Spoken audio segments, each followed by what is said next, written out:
Hello and welcome back to the Exclu magazine YouTube platform. A huge thank you for joining us and what is going to be another really interesting industry interview. Again, part of our brand new series, which we are debuting not only here on our YouTube, but across the Exclu platform. Now, for those who have been keeping up to date with our platform, whether that be social media or our website, you will know that we have partnered with Eaglemoss over the last few weeks as part of a special Back to the Future giveaway, in which, as part of that prize package, up for grabs is their 1/8 scale DeLorean Time Machine, a full subscription to build that model. So, with that said, that's a little bit of preface, a little bit of a clue as to who we might be talking to today. And I'm not alone in this endeavor. I'm joined, of course, by Scott. There he is. How you doing, Hey Scott? there. You okay, buddy? Hello. Thank you for having me today. Of course, always handy whenever I need a little bit of help here. So for those watching, if you are listening as well on our podcast form, I'm going to hand over now to Scott. Scott's going to take the reins, and we're going to be welcoming in our special guest, but I'll let Scott do the introductions. I'm now going to bow out and I'll catch you guys at the end of today's video. Right, over to you, Scott, mate. All right. Thank you. All right. Today we have a very special guest that I will be interviewing. We will be interviewing, or we'll be speaking to Joe Walser. He is the world's foremost authority on the DeLorean Time Machine. He, if there is anyone who knows anything about the DeLorean Time Machine, it is this gentleman. He has built the most accurate reproduction replica of the DeLorean. It is now featured or exhibited in the Peterson Automotive Museum. So without further ado, if we could bring Joe in and get started. Hey, Joe. Really appreciate you taking your time to come and speak with me today and speak with the Exclu fans. I know it's been a very tense time in the States, so everyone is kind of on pins and needles, wondering what's going on. So very much appreciate some time. Hey, I got to jump in just and correct one thing. I'm sorry. That is, while my team and I did build the most accurate DeLorean Time Machine replica, the one that's at the Peterson Automotive Museum is actually the actual DeLorean Time Machine from. Thank you for correcting me on that. Yeah, for sure. So actually, so I guess the way we could get started here is if for those who haven't read our interview that's out on Exclu magazine right now, and I urge you to go read that interview. It's extremely informative and a very good read. Could you tell us a little bit about your experience with the DeLorean, how you got started with it? Just kind of give people a general background of who you are and like how you approached the car. For sure. I'm rambling. I'm all excited. So please dive at it. Well, let's see. My first introduction ever to the DeLorean was in Back to the Future, right? I mean, it was only a few years old, and I was pretty young, so I was actually like technically the same age as Marty, so it was pretty easy to slip into that, whole mindset. Nice. But when he was like, you built a time machine out of a DeLorean, I was like, oh, that's awesome. What the hell's a DeLorean? And then I figured out later it was a car. Sick car, right? Sick in the good sense. And then, I was a fan like everybody else. I was a huge fan of the car, huge fan of the movies. So probably the most perfect script ever written. I mean, there were a lot of things that drew me and everyone else to Back to the Future besides the car, but the car was definitely for me the best part. So when you say the car was the best part, like, is there a particular feature of the car? Was there a certain aspect of, I mean, other than being pretty awesome that it could just go back in time? I mean, that's cool in and of itself. But was there something about the DeLorean that like really kind of spoke to you? Well, the DeLorean Time Machine, yeah, it Okay. was the thing that I liked about it. One of the many things was that it looked like it could actually work. Right? So many times in movies like Bill and Ted's. All right, I mean they didn't take it quite as seriously, obviously, but you got a phone booth and then you have like an umbrella for an antenna, and it's like it's cool, and you when you see it, Bill and Ted's, right? Mhm. But do I believe that that phone book worked? Phone booth. Sorry, the phone book Sure. doesn't work. Phone booth worked, and I mean, I don't believe it. It's just a movie prop, right? But this car, I mean, you see it, and you've got the hisses and the little smoke, jets, and the just like indications that it's doing something. That and the production design, like the art direction of the car itself, was really perfect, because it's not just like they went and kludged a bunch of parts on the car. Everything was laid out thoughtfully, and as if it were a real time machine with a real, like, if not that there's anything for me to compare that with, like, it's real, right? Sure. Um, Sure. but with a nuclear reactor, with all the trimmings of a nuclear reactor, you know what I mean? And sure, it was interpreted. It's not a real nuclear reactor, real nuclear reactors, aren't built using hubcaps, things like that. But Right. it looked legit, and everything that was supposed to be represented was. So you got this car that looks legit. The machinery looks legit. It fits the character. It fits with a crackpot genius who built it in his garage. And whose safety is his number one concern. Except for, is it? You know what I mean? Like, No, absolutely. Yeah, that's a like good point. the most dangerous looking thing, and you're like, get in, and it's like, nah, no, I'm good. I'm good. go ahead. So I mean, there's that, and a million other reasons why I love it. But I mean, and the DeLorean, what a perfect choice, right? It's futuristic, and unlike, it could have been any other car, and it would have been like, yeah, that was cool, But the fact that they just, nailed it with the DeLorean, it made it iconic and unforgettable. It's interesting you say that, because as a child of the 80s, I've seen there's a lot of cars, that come out of the 80s. Like a lot of, it's funny, in our interview, you were saying a lot of these cars are the ones that I had mentioned, like Bandits, T-Bird and whatnot, Yeah. that they're unforgettable, but they're not really iconic. And when I think of the 80s, there's the Knight Rider, there's, the A-Team van. All of them are great. All of them are fantastic, but there's just something about the DeLorean. I don't know if it's just the uniqueness of the design coupled with, how you say, the thoughtfulness of how it was put together.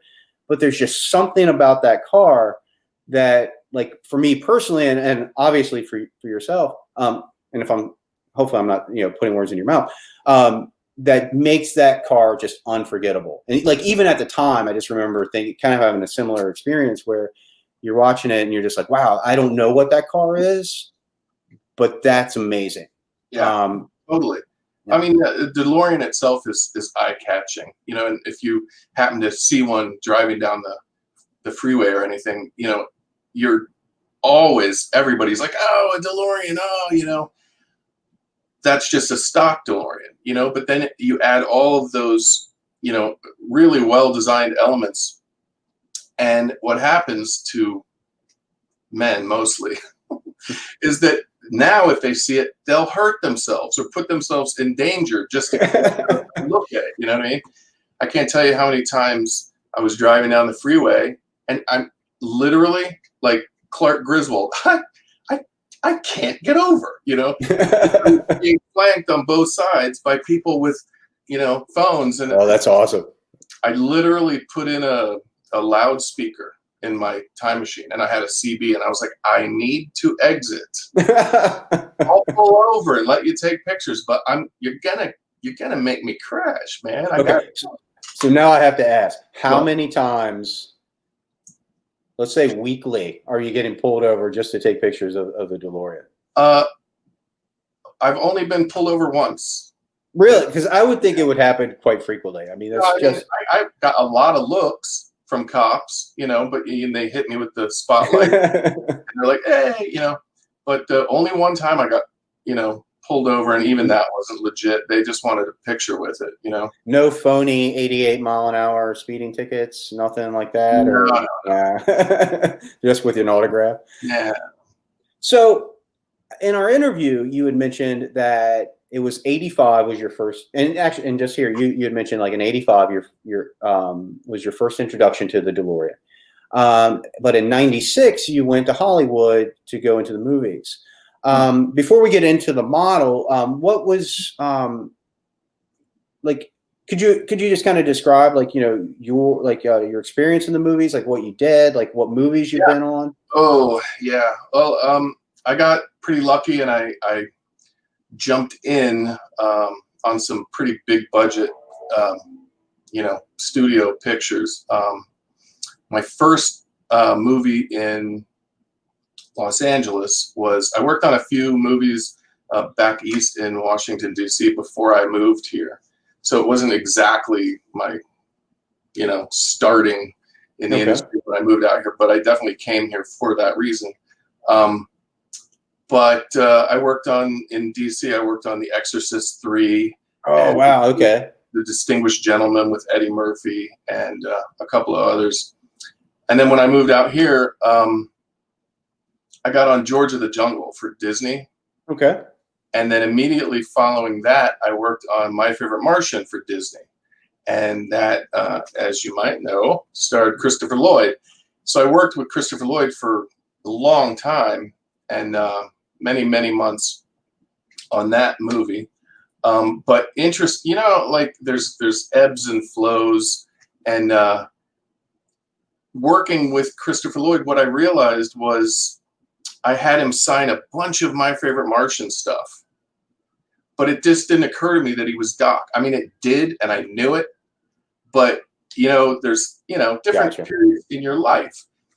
So, but it did remind me how much I loved Back to the Future, right? And I mean, I never stopped. I've always been a fan. I've annoyed countless people with my love of Back to the Future. All my college dorm people that were like, "Can you play something else, anything else? No more Huey Lewis, no more, Earth Angel, none of that." And I'm like, "Click, Earth Angel," just because that's the kind of guy I am. That's a song. Got to roll with it. Sorry, I lost my train of thought. What were we talking about? Well, we were talking about your experience in Hollywood. Hollywood, yeah. So after that, I was like, dude, I just worked on a movie with Christopher Lloyd. Like, it just registered like when it was over, And I was like, I didn't have him sign one Back to the Future thing or talk to him about playing Doc Brown or anything like that. And then I just got back into it. Cut to a friend of mine and I were at Universal Hollywood. We'd gone many times, and every time, you have to go check out the time machine. That was like, I really didn't care about much else. It's like, you got your list of things to do today, time machine. There's nothing else on my list, we'll ride some stuff, but I really came to see the car. But it was a few years later that we returned, and we were looking at the car, and I was just like, after having, worked in the art department on so many movies, I developed the skills that I needed for movies, for working on movies. And then, but I was looking at the car and I was like, I can't see one thing on this car that I could not do now. You know what I mean? Like, my skill set matched my desire. And I was like, I've always wanted to build a DeLorean time machine. And my friend was like, "What? Me too. let's do it. And I was like, okay, don't mess with me. Really, like, because I will do this and I will go down the rabbit hole. So I was going to ask you, like, what prompted you to like actually build the time machine? So it was basically you and a buddy just kind of like, I guess, being a couple of buddies and just saying, yeah, let's do it. We were just geeking out the moment sort of thing. Style, yeah. And he was like, let's do it. And I was like, seriously? You know, because boom. And he was like, yeah.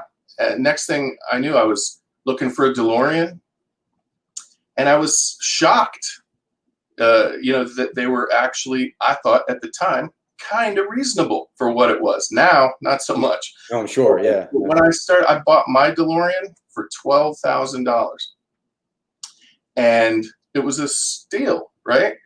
Of course, it cost me, you know, 20 more thousand to get running. Well, I didn't want to. I really wanted to ask, but I wasn't sure if you wanted me to ask how much you put into that. I don't know. Ballpark. Too much. You know? I don't know. Really, is it too much? Don't tell my wife. You know, but you know, it ran, but it needed like a lot of upgrades. You know, sure. Whole fuel system, the usual. All the usual broken DeLorean stuff had to be fixed. But it was cool because I bought it from a lady in Pasadena. It was only, you know, 20 minutes from my house. But I found her on eBay, and I was like, Pasadena? Well, I'll just go look at it. And I went, and I was like, I have to buy it immediately, like right on the spot. I bought it. You didn't do the whole eBay, try to bid under like half, or like, you know, you know that dance that everyone always does on eBay? Yeah, I don't do that dance, but yeah, I just I can't remember. I think it was a buy it now. I really, you know, it was a long time ago. Gotcha. And I'm old, so. Anyway, we bought it. We bought it together, and then I just started. I was so excited, you know. It was kind of like I parked it in my garage, and then the next morning I went out there, and I was like convinced. It wasn't going to be there. It was just going to be a dream, you know what I mean? And you had the whole garage door opens up, and it was like, you know, and it's like, it's there, man. And so I just kept learning, you know. That was the first step is, you know, sure, you can build it, but what are you building, you know? Gotcha. And I went in earlier. I went in like, oh, I'm going to put all kinds of cool stuff, and I found like a meter that said you know, feet measured in thousands, and I was like, that's perfect for the time. It flies and all. Yeah. But then at a certain point, I was like, wait a second, I can't put that in the time machine. It wasn't in the time machine. I'm not building Joe Walser's time machine. I'm building Doc Brown's time machine. I want to build it exactly, and if I can't build it exactly, I don't really want to build it. So was that the goal going in, like to create an exact replica of the time machine, or did that just kind of come to you when you started working on it? I think it happened really early, right? I mean, I just got. Well, I guess that's a good thing too. I got a few things that were like, you know, cool, but wonky, and I mean, it was right away. I realized. Gotcha. It just, where am I going to put it? I can't put it there because something goes there. You know what I mean? And then I was just like, I just threw that aside, and I was like, you know what? It's all or nothing, you know? But that's usually how I do things. You know, it's pretty much always all or nothing. I dive in. So now, in our interview, you had mentioned that every like screw was like the exact, you know, like rotation. That's for sure. Now, like, how long did it take you to restore that car? Well, one, to restore, and also to create. I mean, because it's not like you're just restoring to a, you know, factory DeLorean. I mean, you're creating someone's imagination. You know. Yeah. I guess you had like you know, the vehicle to kind of reference, but still, that's. Well, there were all right. So, first of all, the vehicle that was there was, I mean, barely, it was a shadow of its former self, you know? Gotcha. Okay. So now now it's compounded the difficulty in what you're trying to do. Research back when I started. See, now, you know, there's guys all over the world right now that are just deciding, hey, I want to build a DeLorean time machine. And to them, I say, you're welcome, because we did so much legwork back in the day. They have no idea. You know, back when I started, barely any parts were like actually known, right? It was still like people were calling things the Black Towers or the, you know, whatever. There were a lot of, you know, nicknames. Sure. And over the years, I'll tell you what the big secret for me was legwork, right? Boots on the ground. I would spend completely unreasonable amounts of time searching all of these, you know, surplus electronics, military parts, airplane parts, warehouses. I mean, it was like literally going box by box, like in the big warehouse with the Ark of the Covenant, you know. And it was just like one box at a time. And we had pretty quickly, I learned that this was entirely too much work to do on my own, right? So I reached out, and there were, you know, a handful, maybe less than a dozen people doing a DeLorean time machine replica on the planet when I started. And now I don't even know, right? There's so many.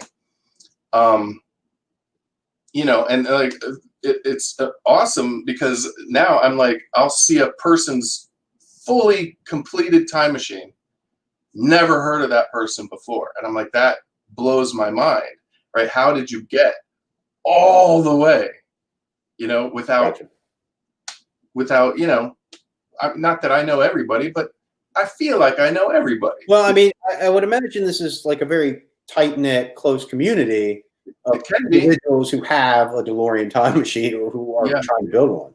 Yeah, with any, you know, any fandom has, you know, their issues, but yeah, for the most part, you know, it's a whole bunch of dudes that are roughly the same age that all kind of have the same idea. You know, I did it first.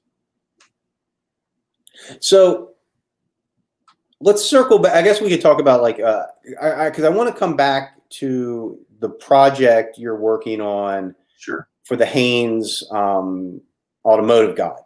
But maybe I'd kind of like to finish off with that, if we could, and kind of take this over to the Eaglemoss model, because there. Am I Eaglemoss model? Can you see it? No? Going around.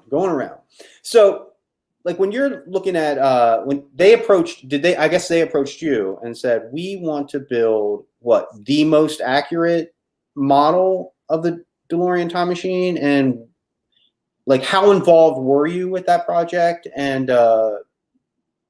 like, I guess, was it just strictly an advisory role, or were you also doing like, you know, designing, like where were you on that, I guess? Yeah, they approached me. I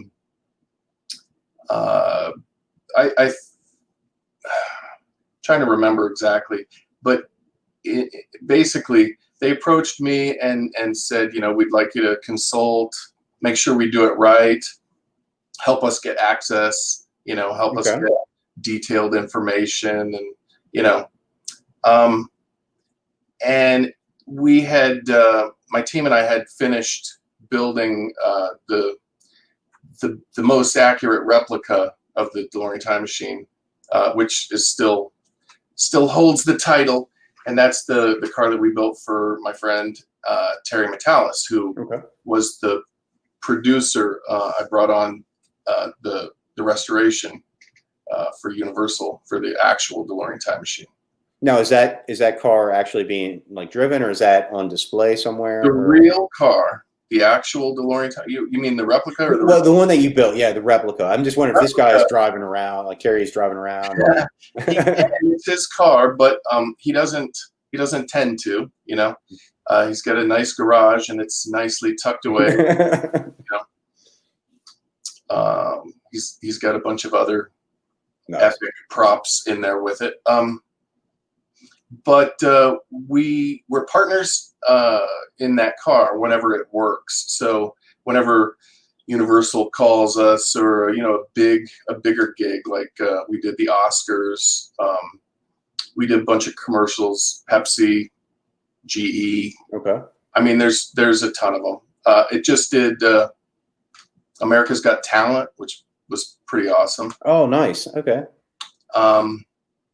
Stuff like that. And it was featured in the it's called Doc Brown Saves the World. It's a featurette, I guess, on the Back to the Future Blu-ray and 4K, which is cool, you know. And also the Blu-ray and the 4K have a 1 hour version of I think, no, wait a minute, maybe it's a 30-minute version, but of Out of Time, Saving the DeLorean Time Machine, the documentary about the restoration. Cool. Oh, okay. Oh, that's awesome. That's fantastic. Yeah, so like, I'm in 2 features. So not only are you in Hollywood behind the scenes in the art department, now you're part of the movies. Now you're part of it. Yeah. I mean, that's kind of, you know, I kind of created a new category of super fan, and that is the professional fan. So yes, I'm a huge fanboy, but also, you know, I have the skills to pull it off. You know, the art department experience, working on movies. You know, so yeah, I tend to get involved whenever I can. Whenever, you know, anybody will let me, I'm in. Fantastic. I mean, if it's worth doing right, which is why I was so excited about the Eaglemoss model.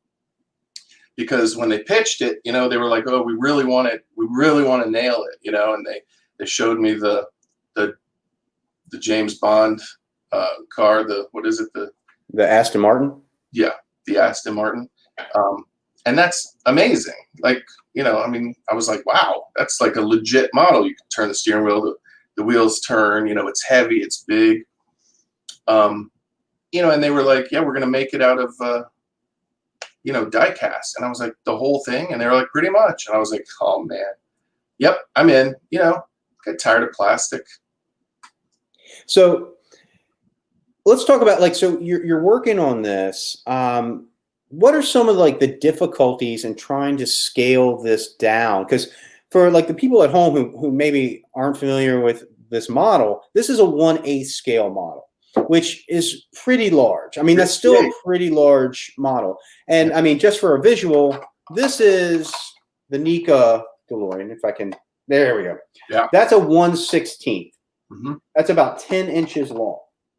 I mean, I haven't had the Eaglemoss in front of me, but that is what, close to 2 feet? I mean, we're talking, that's a huge model, but still you're talking going from a full-size DeLorean down to 1/8. Mm-hmm. Were there any compromises that you needed to make? Like, just was there anything that you just said, this can't be done at a 1/8 scale? No, I mean, everything can be done, right? Anything can be done if you wanna do it, and you can do it, and you have enough time and resources, you can do it, right? But there's always compromises, you know. I mean, mm-hmm. It's not actually technically, you know, a 1/8 scale, or what is it? 1/6, 1/8. I think it's from what I remember. Is it 1/6? 1/8? 1/6. I think it's 1/8. I think it's 1/8. Yeah. From what I read. That's what I read. I have no concept of that. So, you know, I mean, but like when you scale things down, like the stainless steel is already, like a millimeter thick. You can't really scale that down. It's going to become like, I don't know, kind of invisible, So you have to bulk up some things so that, if you blew them up in 1-to-1 scale, they would look big and thick and wrong, But manufacturing has limitations. You have to, So it's really amazing. It's sick, right? Love this model. It's so awesome. And it really, really, it is by far the most accurate model out there. It just is. It's probably going to be that way forever. I mean, who's going to outdo the Eaglemoss model? It just, you know what I mean? You'd have to be insane like me to want to outdo something that's already perfect. But when you say insane like you weren't just like, oh yeah, that's nice. I mean, you, if I'm understanding correctly, I mean, you were part of that team to really put that together to make that as accurate as possible, correct? Yeah, absolutely. Okay. And then after, how we started was Eaglemoss sent, their photographers and engineers down to check out the replica car. 'Cause at the time, trying to remember where the actual DeLorean was. It was either at that time that we started that project, it might have still been at Universal.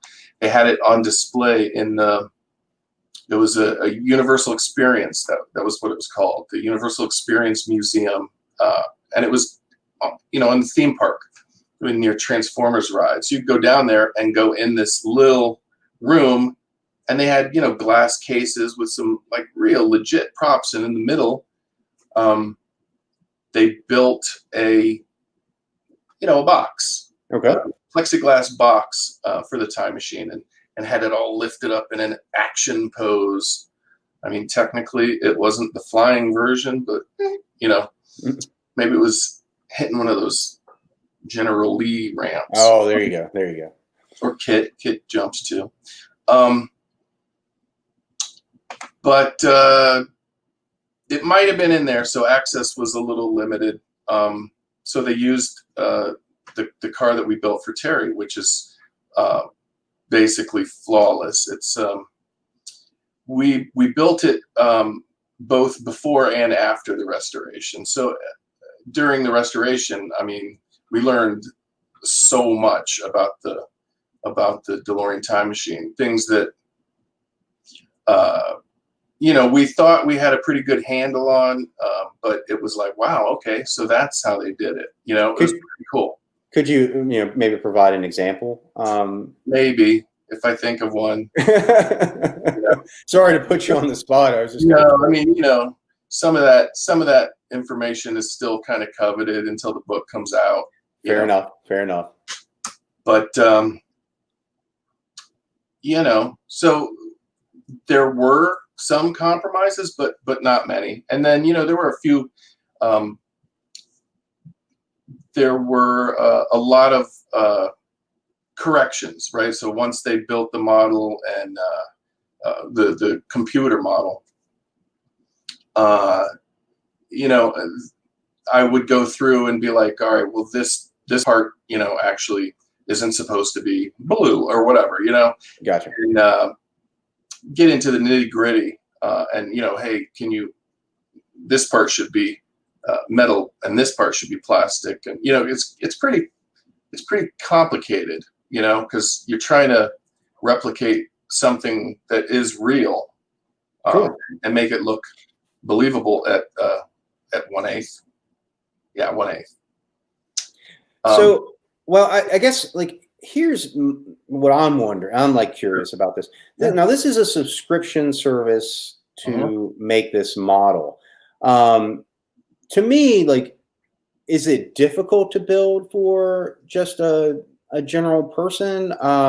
Well, is it going to take a working knowledge of cars? Or I know this might sound silly, but I mean that's a pretty unique way to to offer, an item to people. And I'm just kind of curious, like, and sorry to keep like throwing things at you, but I'm also wondering, does that really make this more difficult to, I guess, difficult to model when you're making it a model? It's like, is it when you're designing this, are you approaching it thinking this is going to come in installments, so I have to work at it in like in a similar, in one particular way, I guess. Okay, so let me break that down a little bit. You don't have to have any knowledge of cars or anything like that. I mean, the model, it's not like a snap together kit that's done in 5 minutes. It actually takes a lot of hours to put this thing together. And the best part about it, I think, was the fact that it was a subscription.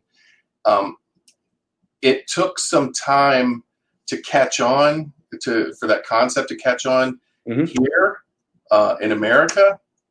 I know in the UK they have, like, I think that's a more commonplace thing, like a subscription-based product.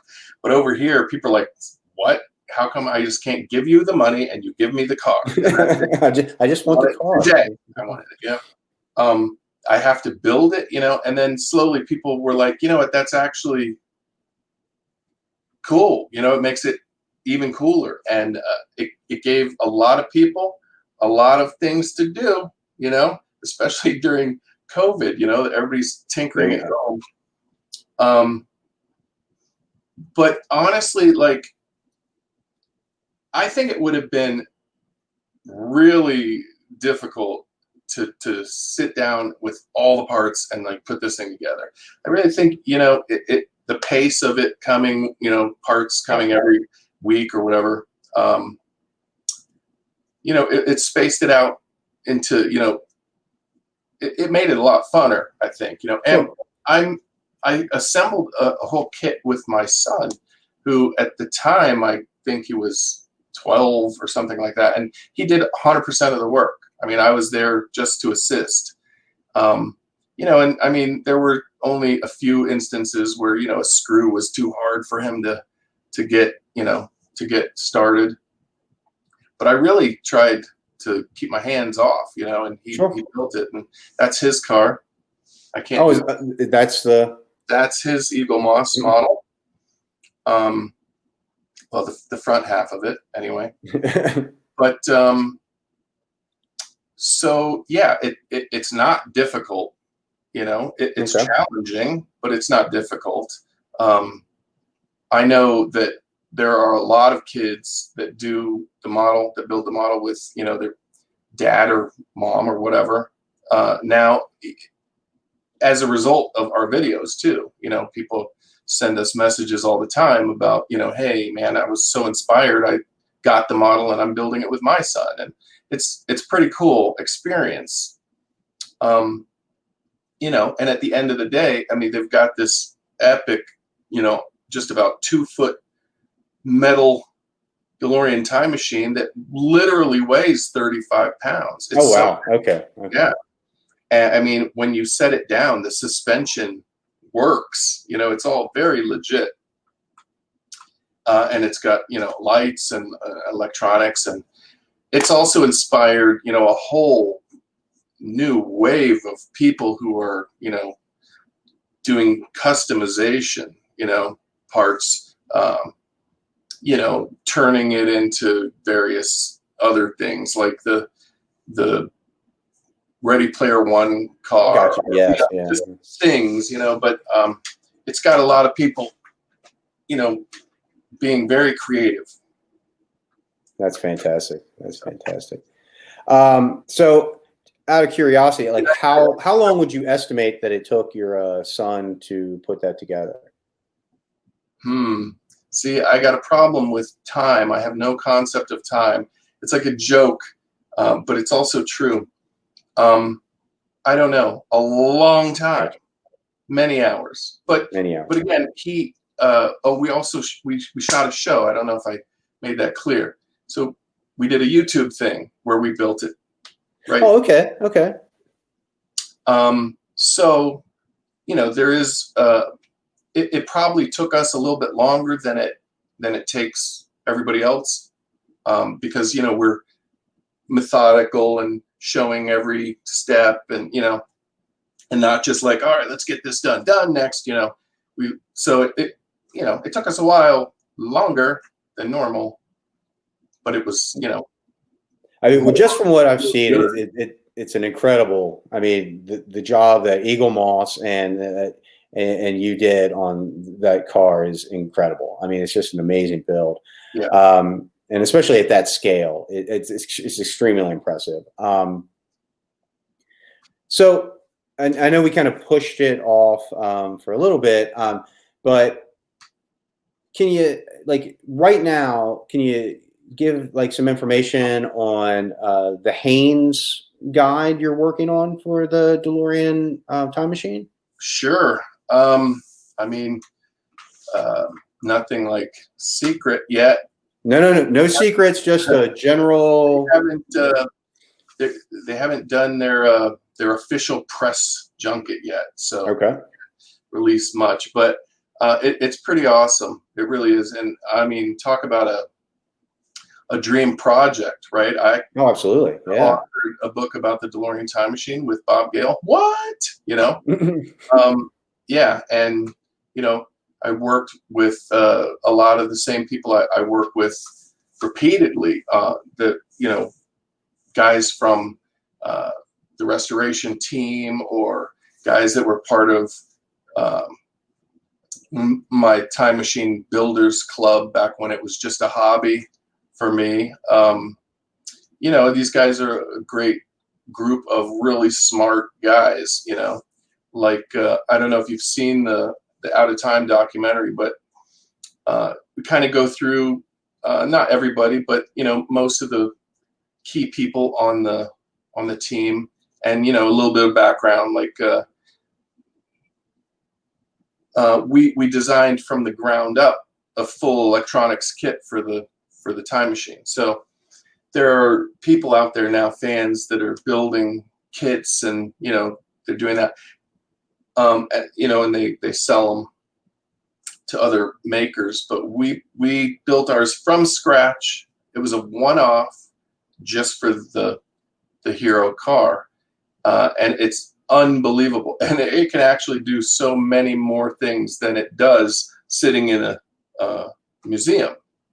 It's cool, it's light up, everything, but it can do substantially more things. Gotcha. Because we had a rule, and that was if somebody suggested something good, we had to do it, and so we did. Anyway. So, like, how did, with that project, I guess the automotive guy, and like I said, I know you can't divulge too much. Was that like your idea? Like, how did that come around? Where you're like, you know what, I just want to build a car guide. And what strikes me is extremely interesting is, like, earlier you had mentioned that now there are people all over the world building replicas. Now, like, what you're doing, you're kind of giving, not kind of, you're giving them, this is how you do it, Yeah.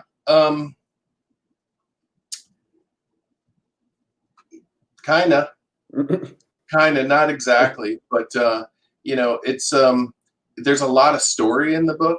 It's really cool. Okay. So I thought of this book, I don't know, probably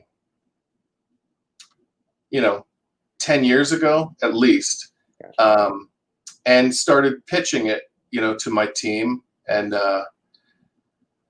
it just was always percolating. It was always on the back burner. It was kind of inevitable that that this book would exist. And there's a lot of people out there that are, that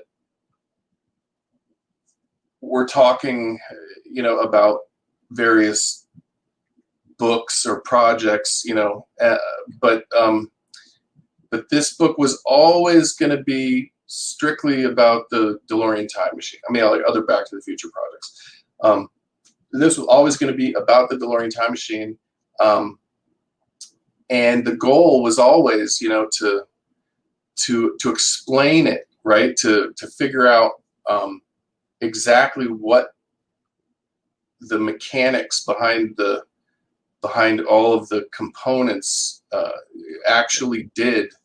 And again, you're into like, deep fan water here,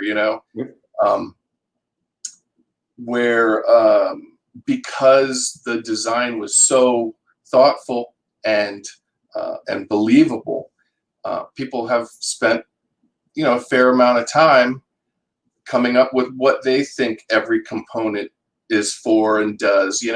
It's like one of the biggest Easter egg / jigsaw puzzles in the world. It's like a treasure hunt, even not just figuring out what the parts are in real life, but what they were intended to be in the movie. Okay. So is this like less of a car guide and more of a fan's, like a I don't want to say I don't want to go into label it like it's fantasy, but I guess is it more, if I'm not like me personally, I'm not like I don't work on cars. I'm not a car guy, but like, if I approach this as a fan of the movie, am I going to get a lot out of it? I guess is yeah, it is. It literally is a book for every Back to the Future fan, whether you're obsessed with the DeLorean Time Machine or not. If it helps if you are, but if you're not, if you're just like normal level appreciation of the DeLorean Time Machine. Because what I'm hearing is like I'm fascinated by it. I'm like, this actually sounds really, really cool to sit in there and not just explain like what the flux capacitor does, but like all the other components and how they work. Yeah, we touch on basically every major component. But I don't know if you've seen other like similar Haynes manuals. There's one for the Ghostbusters Ecto 1. No, I haven't. Yeah, there's one for the Death Star from Star Wars. There's one for the Millennium Falcon. And so, this book exists in that universe rather than like, just like a real specific, this is for a Peugeot and this is the piece. And, there is definitely some fantasy element to it. Gotcha. But my concept from really early on was to kind of present the time machine from Doc Brown's perspective, right? Like he's done this and it's all true and real, and he's going to show you for posterity what he did, minus a few, secrets. Gotcha. But so there's kind of a journal aspect to it, along with an explanation of what all the parts do, and, nice. Okay. and pictures. Yeah. So in that aspect, it's very much like the book that I've been planning for a decade. That's fantastic.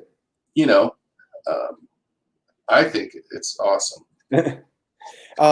Is there you say, is there like an expected release date? When can we look for that to be out on the shelves? The release date is March 2nd of next year. So okay. Yeah. Okay. It's available for pre-order on Amazon. It has been for quite some time.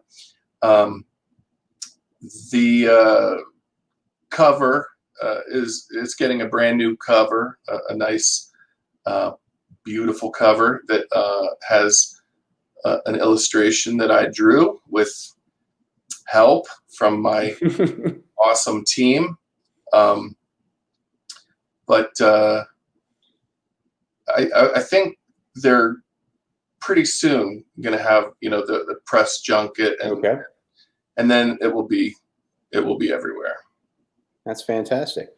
I guess I appreciate, like I said, I appreciate you coming on and talking to me today. I guess before we kind of wrap up, is there anything that you'd kind of like to tell the viewers, or what's next for you? I guess what's the next project? Like where are you heading next? Well, every time I think that I've reached the top of the Back to the Future DeLorean Time Machine mountain as far as projects, another one, there's another peak, and I'm like, you know what?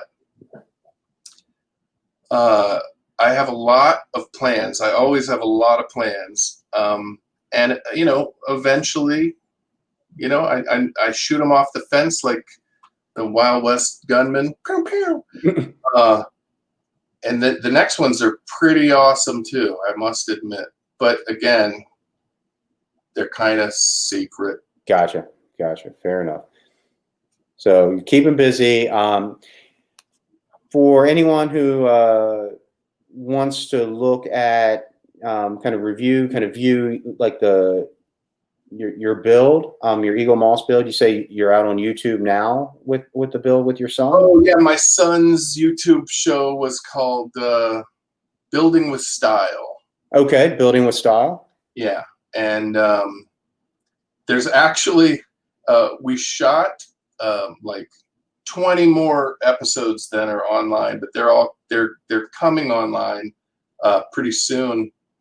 And that was just whatever, COVID, fair enough. School, the book, project, life, parenting, Yeah, I mean, in most of 2019 was taken up by preparations for.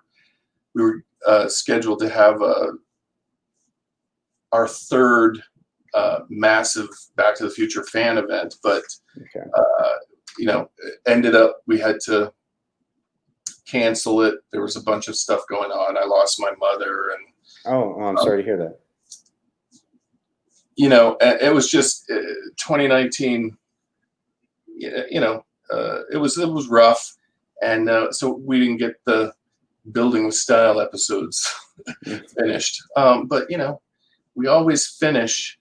It just takes us some time.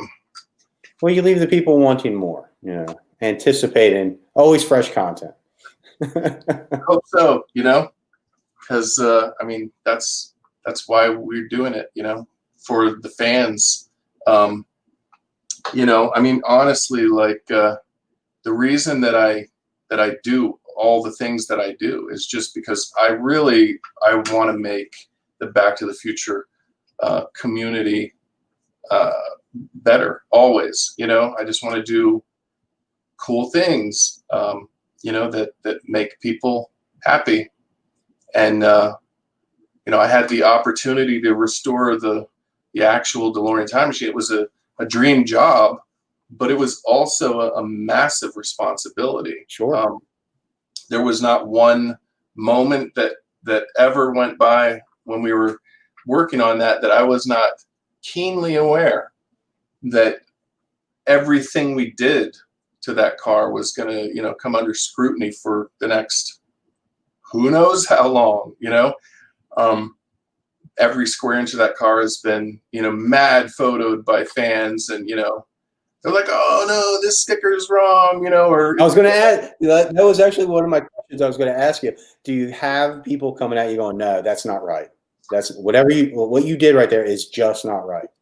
No one does that, because that is not the case. We did everything right. There were a few, minor things, but you're talking about a project. It took, roughly 20 guys, roughly 2 years. It's hard. Oh my gosh! Wow. It's hard to judge it really, because we were always working on Time Machine stuff. So it's hard to say that it took 2 years, because really it took 10 years. It took 10 years of research, and then 1 year of intensive research, and then and procuring all the parts that would be necessary, and then a year to do it, because again, it was basically 2 restorations. We had to completely strip the Time Machine parts off the car, and then focus on restoring the stock DeLorean first, so it was a ton of work, and then each piece had to be repaired or replaced or made pretty and reinstalled, and the current state of the car in almost no way not now, but at that time, the current state of the car in no way reflected the movie Time Machine. It was like the movie Time Machine rode hard and put away wet. I'm just so it's like it was a really long and complicated process every step of the way, of which we knew very well the importance of nailing it. It wasn't something we were going to get a second chance at. Once this car's turned over to Universal, that's it. And that was it. And it was always those last minute, last second fixes, where you're like, they're dragging the car away with a tow truck, and you're running down with a wrench. Yeah, the guys on the bumper being dragged down the parking lot. No, we aren't done. But we did get done. And there was a sticker that got left off, and my favorite is the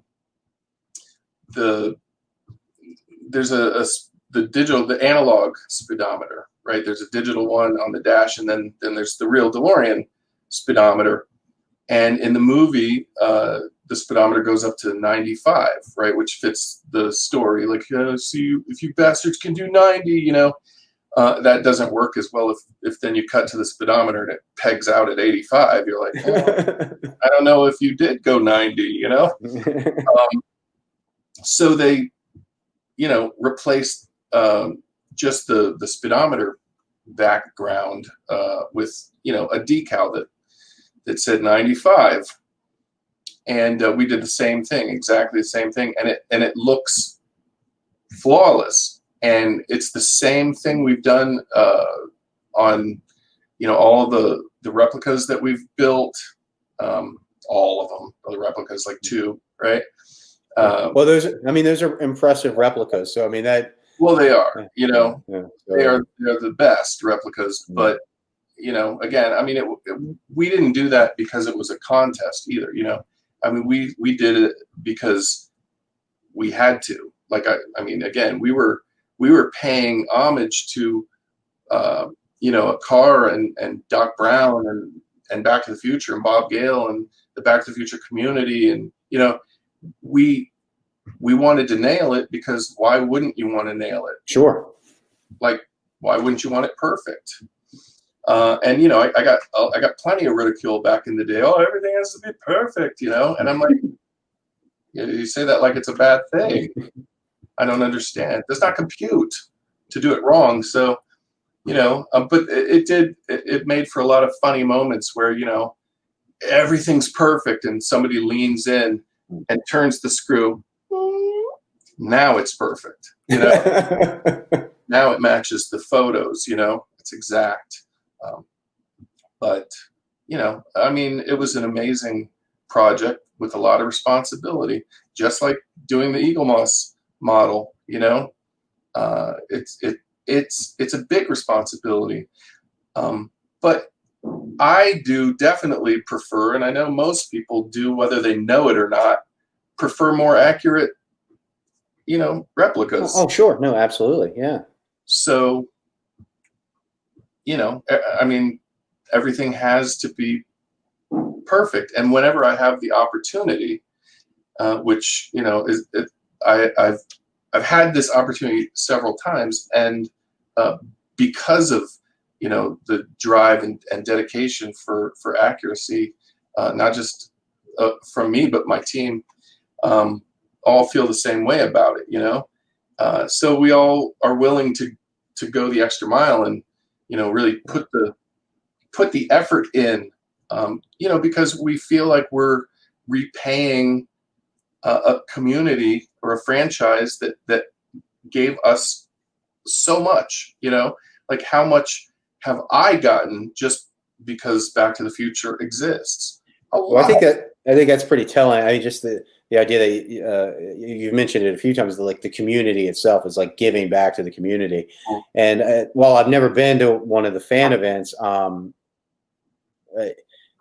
love the movies. I've always loved the movies. And I guess personally, I think it's pretty incredible.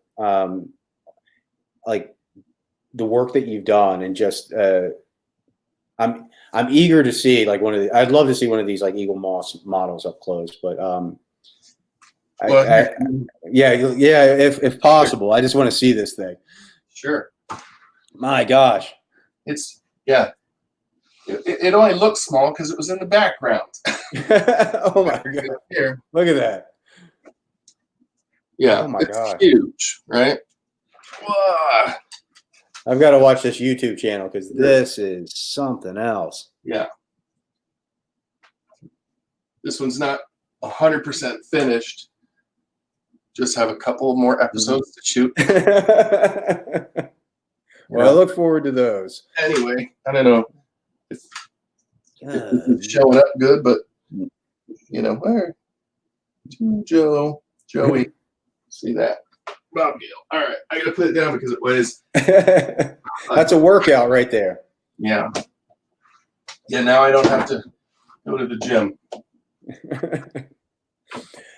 Well, Joe, I really appreciate you taking your time. I'm sorry that we kind of crossed over the hour mark, and hopefully we didn't take up.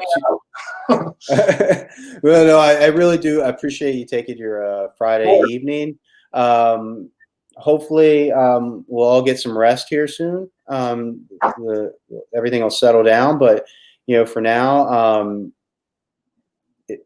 once again, thank you. Had a great time. Hopefully, if there's anything else you kind of want to mention before we kind of cut out of here, I guess now's the opportunity. But hopefully, you got to say what we. Well, I mean, you got what you needed to say, I guess, is what I'm trying to go get at here. Yeah, no, I mean, I'm happy to talk about this all day long. Oh, fantastic. But, fantastic. If since you didn't, haven't had the chance to attend one of our big Back to the Future fan events, assuming we aren't in a worldwide pandemic forever, we'll be back, but awesome. You should check out on YouTube. There's a lot of really great, each day of the event broken down in,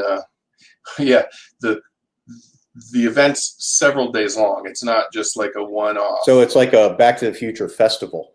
Yes, it is, and it's pretty big. Yeah, and I think we've changed a lot of people's minds and given a lot of people inspiration to to set the bar higher for events like this, immersive fan events. I know that in 2015, our event, really changed a lot of people's lives, right? And brought the community together in a way that they hadn't been brought together before. And there are Facebook groups and groups of fans all over the place that are they're all people who have been to these festivals, and now they're like mini families, and it's pretty awesome, and it's kind of like how I was saying before, that what I really enjoy the most of all of these epic projects is just making stuff better, right? Like the Mr. Fusion, for example. This one back here. Boop. Oh, there it is. Yeah, there it is. Reversal thing. But my team and I designed that for Diamond Select. And again, simply because we wanted it to be right. Like, I don't want to go to the toy store and buy something that's, a little bit wackadoo, Right, I want it to be legit. If I'm going to, drop $80 or however much the Mr. Fusion is, I think it should be, legit. And it is. It's very, very, really the only difference between the Diamond Select Mr. Fusion and the real Mr. Fusion is this one was manufactured and the other one was constructed. It was built out of various parts, and this one was, tooling and injection molding and, engineering and stuff like that. So, you might see a seam on this one where there isn't one on the real one, just because, they got to make it. Gotcha. Other than that, it's dead on. So made it better. That's all. Yeah. Well, everyone, Joe Walser, the man who makes everything better. I do. I try. No, I'm just kidding. I do appreciate you taking your time, and thank you.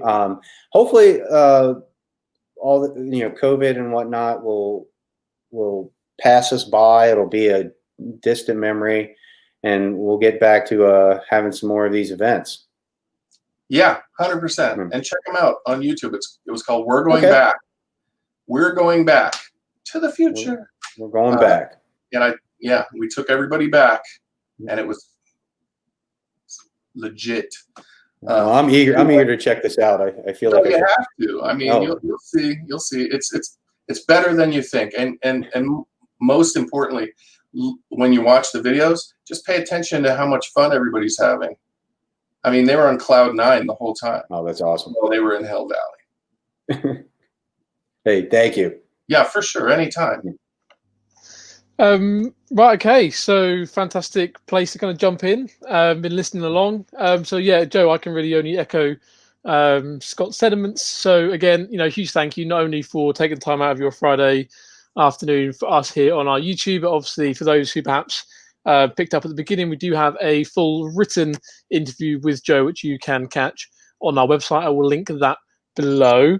So what we're going to do is, as ever, the old YouTube spiel, get through the old bit at the end here, give you all the details that we need to wrap up today's video. So Joe, what we're going to do, we're going to say a big thank you to you, and we're going to say goodbye to you now. So again, a huge thank you. Okay. Yeah, thank you. And hopefully, down the line, we may be able to kind of chat to you again in this space, perhaps once the manual is out, and we have one in hand as well. It'd be awesome to kind of catch up with you again. Sure.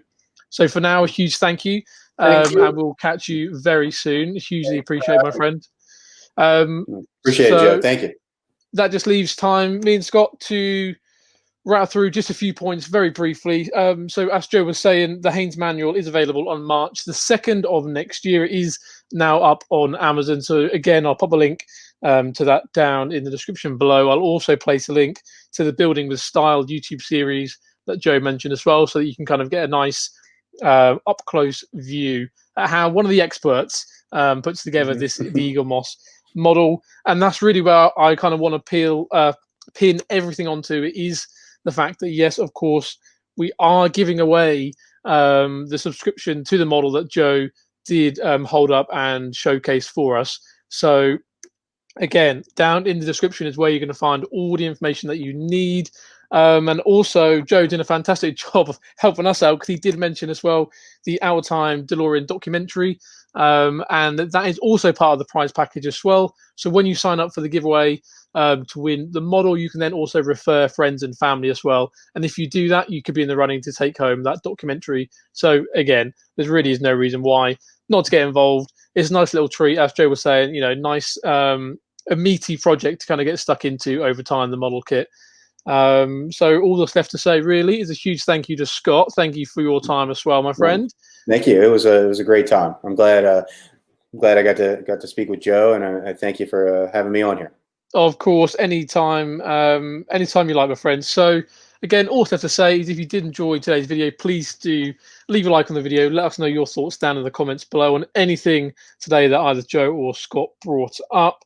As ever, I've been Jack, and we'll see you again right here on the Exclu YouTube channel. Cheers, guys. Thank you.